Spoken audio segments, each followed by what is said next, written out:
Si tu as déjà essayé de vendre, tu t'es sûrement retrouvé dans une situation où personne ne te prend vraiment au sérieux.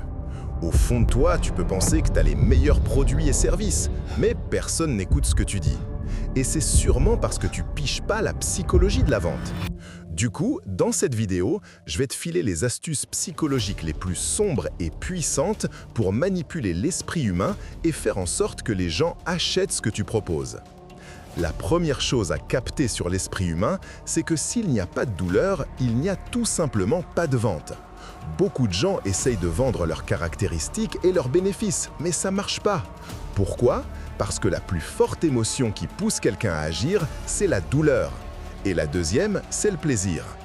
Du coup, tu dois mélanger ces deux éléments pour manipuler l'esprit de quelqu'un et le pousser à acheter tes trucs. Alors, comment ça marche exactement? Eh bien, j'ai fait un schéma simple pour toi. À gauche, tu vas voir le prospect, la personne à qui tu essayes de vendre, et elle est dans une situation galère. À droite, tu vois ses rêves, ses aspirations, ce qu'elle veut vraiment dans la vie. Et évidemment, en dessous, il y a une sorte de fossé, un obstacle, un problème qui l'empêche d'arriver où elle veut. Alors si tu as déjà regardé des vidéos sur YouTube ou vu des gens faire du contenu pour te vendre un truc, en général, ils vont rendre ta situation actuelle aussi pénible que possible. Par exemple, s'ils vendent une opportunité business, genre « je vais t'apprendre à devenir riche avec Shopify ou Amazon ou peu importe », ils vont te demander « T'en as pas marre de ton 9 à 17 ? Tu te sens pas respecté ? Tu veux trouver de temps pour l'amour ou amitié ? Tu veux voyager et gagner plein de l'argent en ligne ?» Bref, ce qu'ils font, c'est d'abord te montrer à quel point ta situation est nulle, puis ils te montrent le contraste avec où tu voudrais être. Aujourd'hui, la plupart des gens veulent un peu la même chose, pouvoir faire de l'argent, le faire en ligne, bosser avec qui ils veulent, où ils veulent, et avoir la liberté de voyager partout dans le monde. S'ils choisissent de le faire et qu'ils veulent être leur propre patron, voilà, ce sont deux situations opposées. L'une où quelqu'un souffre, l'autre, c'est la vie de rêve qu'il s'est imaginée. Du coup, quand tu vois ce genre de contenu en ligne, avec des gens qui se la racontent en bossant à la plage ou dans ces énormes villas avec de belles bagnoles, en fait, ils te manipulent psychologiquement pour que t'aies envie d'être comme eux. Tu vois ce que je veux dire? Genre, tu te dis « Oh putain, pourquoi je vis encore chez mes parents? Pourquoi je fais ce taf que j'aime même pas? Moi, je veux être libre !» Alors, quand tu mets ces deux trucs ensemble, ce qui se passe, c'est que tu te dis « Ok, là, je suis là, je m'éclate pas dans ma vie, et de l'autre côté, ce mec-là, il a l'air de kiffer grave. Comment je fais pour être comme lui ?» Et là, tu commences à te poser plein de questions. Je sais pas quel business lancer, je sais pas comment faire tout seul, j'ai jamais vendu quoi que ce soit de ma vie, etc. Toutes ces galères débarquent dès que tu commences à imaginer que tu pourrais y arriver. Si tu regardes le schéma encore une fois, tu vois, pour vendre, c'est pas en faisant le vendeur lourd, c'est en te positionnant comme la solution au problème de quelqu'un. Parce qu'au fond, cette personne, elle veut déjà avancer, elle veut déjà aller quelque part. Voilà un peu comment ça marche. Tu vois, l'idée c'est de se faire une image du scénario de rêve qu'ils veulent créer pour eux-mêmes. En vrai, ce que tu fais, c'est juste te positionner comme le meilleur moyen pour les emmener là où ils veulent aller. Maintenant, pour creuser un peu plus, tu veux transformer un petit problème en un gros problème. Comment on fait ça? Je t'ai fait un autre schéma. Il y a 3 étapes. La douleur latente, la douleur consciente et la douleur extrême. La douleur latente, c'est un truc qui fait mal à quelqu'un à l'intérieur, mais qu'il ne réalise pas vraiment pour le moment. La plupart du temps, les gens vivent leur vie en ayant mal, mais ils ne le savent pas. Pas encore de conscience de ce problème. Par exemple, si quelqu'un bosse dans un entrepôt à faire la même chose tous les jours, un jour, un robot risque de lui piquer son boulot. Lui, il se rend pas compte que c'est un vrai gros problème. Il vit sa vie comme ça, un peu au hasard. Peut-être qu'un pote lui a conseillé de prendre ce taf. Et au fond, quand il rentre chez lui, il se dit sûrement « Ah mec, cette vie c'est pas pour moi, ça craint, mais je sais pas quoi faire, alors je vais juste continuer à faire la même chose tous les jours. » Et puis le soir, il se distrait avec des jeux vidéo, des films, séries ou sa femme, ses enfants. Un peu tout ce qu'il peut pour oublier cette souffrance non consciente. C'est un peu comme fumer de l'herbe, tu vois. Les gens tombent dans ce cycle où ils font la même chose tous les jours. Ils deviennent insensibles à ça. Et pour kiffer leur vie, Ils doivent se tourner vers ces vis pour ressentir un truc, parce qu'ils détestent les jours où ils doivent aller bosser. Mais ils captent pas que c'est un problème. Vu de l'extérieur, pour quelqu'un qui réussit, qui a la liberté de voyager et tout, ils vont se demander pourquoi tu choisis de vivre comme ça alors que tu pourrais faire tellement plus. Dans leur tête, ils se disent « Attends, ce mec y est arrivé, je suis aussi intelligent que lui, pourquoi je pourrais pas y arriver moi aussi ?» Ce que j'ai fait, c'est planter une petite graine dans leur tête, leur montrer que « Hey, tu peux faire plus, tu t'en rends juste pas compte encore ». Et là, leur problème du genre « mon boulot ça va » devient « je déteste carrément mon boulot, j'arrive pas à croire que je vais gâcher ma vie les 10 prochaines années à bosser dans cette usine alors que je pourrais voyager partout et devenir la meilleure version de moi-même ». Du coup, cette douleur latente dont je te parlais, une douleur que quelqu'un réalise même pas qu'il a, devient une douleur réelle. Ils se rendent compte qu'ils ont un vrai problème. C'est pas suffisant juste de dire « tu as un problème ». Il faut amener quelqu'un à se rendre compte qu'il a un problème. Parce qu'au début, il va juste se dire « ok, j'ai un problème », mais ça ne veut pas dire qu'il va faire quelque chose. La prochaine étape, c'est de transformer ce problème en une douleur extrême. Faut que ça fasse tellement mal qu'il comprenne que s'il ne fait rien et ne change pas sa vie, il va souffrir comme un fou tous les jours. Si on revient au premier schéma, à gauche où c'est écrit « douleur », le gars, il regarde de l'autre côté en se disant « comment je fais ça? Le fossé est tellement grand, faut que je trouve une solution ». Mais pour qu'il décide plus vite, faut monter les enchères. Par exemple, si à gauche tu mets un feu qui brûle tout ou un monstre qui va le bouffer, il va se dire « tant pis, je saute à l'eau ». Peu importe si j'ai un bateau ou pas, il va sauter direct parce que la douleur de rester là est tellement forte qu'il préfère même se débrouiller tout seul et se noyer dans le feu. En gros, tu positionnes juste les choses comme ça. D'accord, tu crées ce scénario dans leur tête. Où ils en sont, où ils veulent aller, les défis qu'ils ont, et ensuite tu balances un gros problème à gauche pour qu'ils se disent « Oh mon Dieu, faut que je fasse quelque chose, sinon ma vie va être un cauchemar !» Et au passage, si tu veux vraiment apprendre toutes les techniques de psychologie noire pour vendre plus de tes PTI et services de coaching, tu devrais jeter un œil à notre formation Selling X. Le lien sera bientôt disponible ici. Là-bas, on offre plein de ressources, on te donne du feedback et on t'aide vraiment à devenir un meilleur vendeur. Donc, le lien sera bientôt disponible. Bientôt, tu auras accès à la communauté gratuite Selling X. Maintenant, on passe à l'étape suivante, le comment. Ce n'est pas suffisant de juste dire à quelqu'un tes caractéristiques, tes avantages et comment tu vas l'aider. Premièrement, il faut qu'il arrive à cette conclusion tout seul, ou qu'il ait l'impression de l'avoir fait. Deuxièmement, tu dois te positionner clairement en leur montrant que tu vas les amener là où ils veulent déjà aller. Pour ma part, quand je vends, je prends toutes les douleurs, les problèmes, la frustration, le désespoir, toutes les émotions négatives que quelqu'un peut avoir et je les reflète comme un miroir. Mais ensuite, je transforme tout ça. Transformer les négatifs en positifs. Donc ce sont des problèmes pour lesquels j'ai les solutions. Leur désespoir, j'ai la confiance. Leur avenir sombre s'ils ne font rien et continuent à vivre comme ils l'ont toujours fait, je le transforme en un avenir lumineux de ce que ça pourrait être. C'est un peu comme vendre un rêve, tu vois, mais la différence entre vendre un rêve et vendre quelque chose de valeur, c'est que tu dois pouvoir tenir tes promesses. C'est super important. Ne te les transforme pas dans un charlatan. Donc, en supposant qu'on soit tous éthiques ici et qu'on veuille vraiment avoir un impact positif dans la vie des gens, on reflète juste tous leurs problèmes pour les transformer en solutions. Si on revient à ce graphique, j'adore ce graphique parce qu'il est super simple, mais il explique tout le processus. Cette personne a un problème et elle te regarde presque comme un conseiller, un consultant, un coach, un ami pour l'aider à atteindre son but.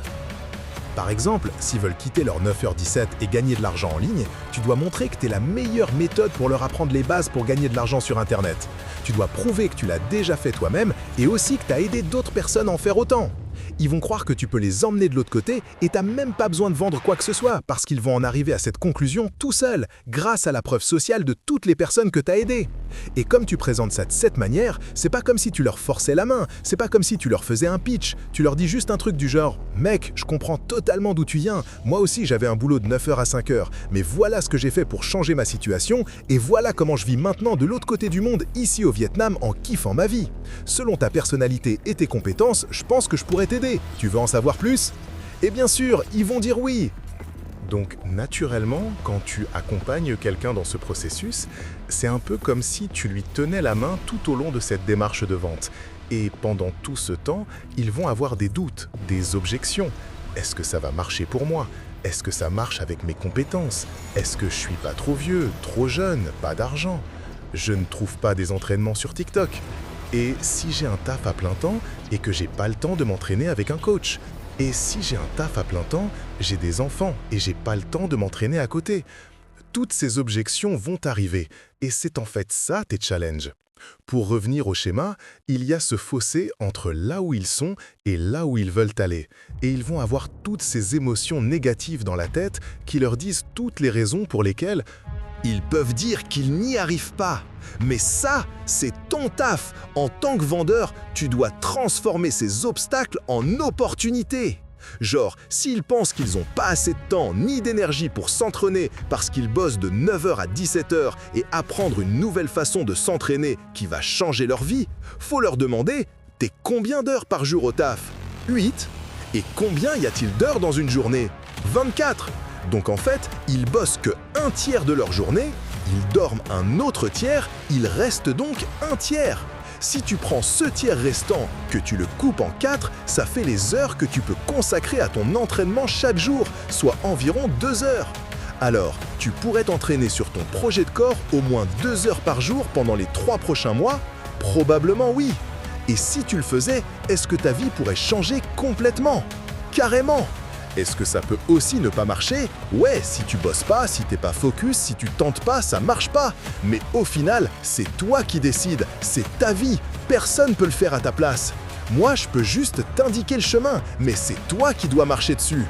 En gros, c'est comme ça que tu leur fais imaginer la chose, pour qu'ils croient en toi, qu'ils pensent que tu peux vraiment les aider à faire ce qu'ils veulent.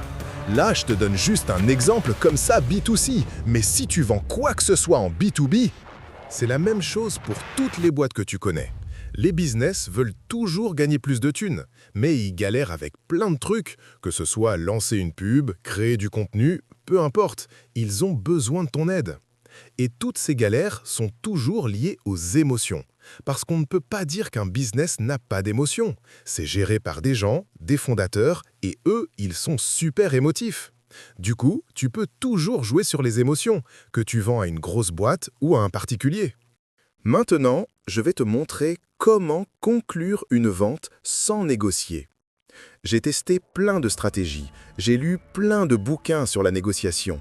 Il y a plein de trucs qui marchent, mais ce qui marche vraiment bien en ce moment, surtout pour les ventes transactionnelles, c'est-à-dire des trucs simples comme le coaching, le consulting, des formations, ce genre de trucs, c'est super clair.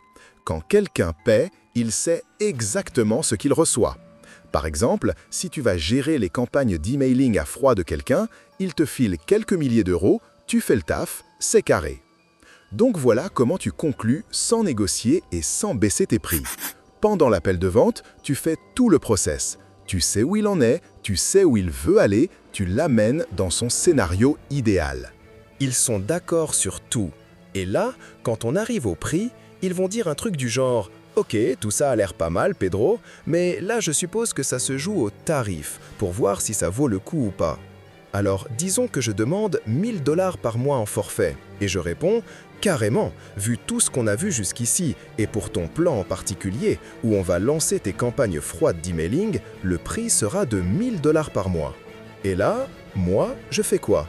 Je marque une pause. Je dis rien de plus.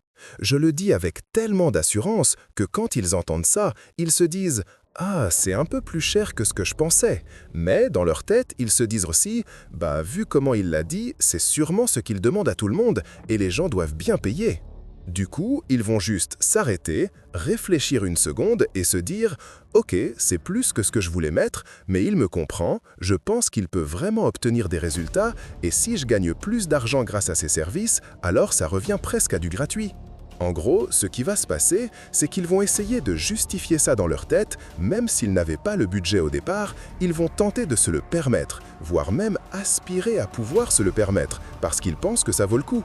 Surtout si tu vends un truc qui aide à économiser de l'argent ou améliorer la santé. Pour vraiment gagner de l'argent, tu devrais être libre, tu vois. Genre, si quelqu'un te paye 1K et que toi tu lui fais gagner 3K, ou la santé, ou le corps de rêve, en gros, t'es libre. Mais eux, ils prennent le risque sur toi en te donnant ta chance. Alors, en faisant une pause, en annonçant ton prix avec confiance et en laissant parler, ils finissent souvent par ne pas vraiment négocier. Ils cherchent juste un moyen de se le permettre, tu vois. Du coup, au lieu de baisser ton prix, dans leur tête, ils trouvent comment payer. Et souvent, si tu fais gagner de l'argent à quelqu'un, c'est même le client qui va finir par payer tes frais. Genre, si tu envoies des calls d'email et qu'ils ont quelques clients grâce à ça, ils gagnent quelques milliers. Et de ces milliers-là, ils vont te payer tes 1000 de toute façon. Donc, faut toujours te mettre dans une position où ça donne l'impression que tu es libre, que tu offres de la valeur, que t'aides, que t'es pas une dépense, mais une source de revenus pour eux. Maintenant, je vais te filer un autre conseil psychologique qui va être super puissant pour toi.